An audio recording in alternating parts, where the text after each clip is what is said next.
Guys, gagawa pala tayo ng banana cupcake. So, ayan na yung banana, dinudurog ko na siya. And after natin madurog yung banana, hinalo na natin yung egg. Ayan, so halo-halo lang siya.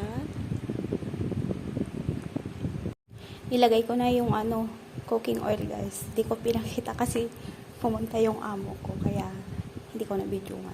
So, ang susunod natin is yung ito. Dahil wala akong vanilla, so ang gagamitin ko na lang is vanilla powder.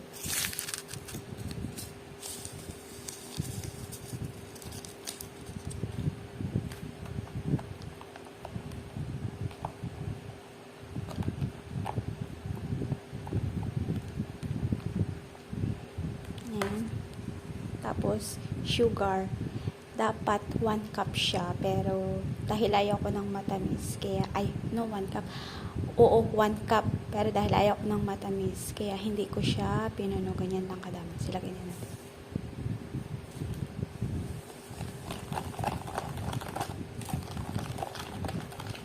Tsaka, lagay na natin tong tubig. 1/3 cup to, guys. Yan.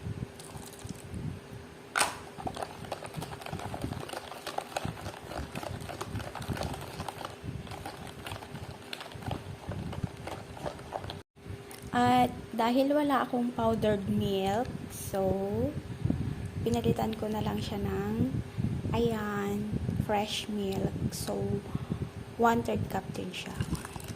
So ayan. Sana maging okay yung cake ko. Lalagyan din natin ng konting salt. Just a pinch. Huwag madami. Ayan.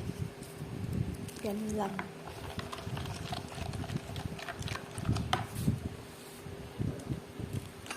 Tapos, maglalagay din tayo ng baking soda.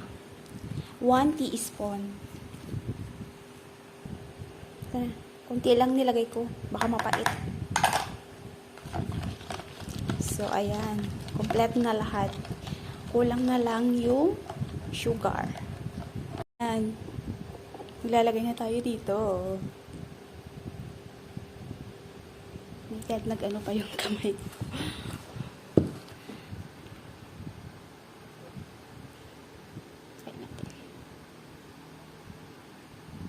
Ayan. So, ayan. Pupunuin ko lang lahat. Babalikan ko kayo. Papakita ko yung final touch. So, ito na yung ating banana muffin. So, ayan na, guys. Yung final looks ng ating banana cupcake. First time ko lang siyang gawin at mukhang successful naman yung ating first try. So, ayan, madali lang siyang gawin. So, ilalagay ko sa last yung kanyang recipe. So, thank you for watching. Masarap siya, guys. Promise, malambot. Try nyo na din. Bye-bye. Thank you for watching.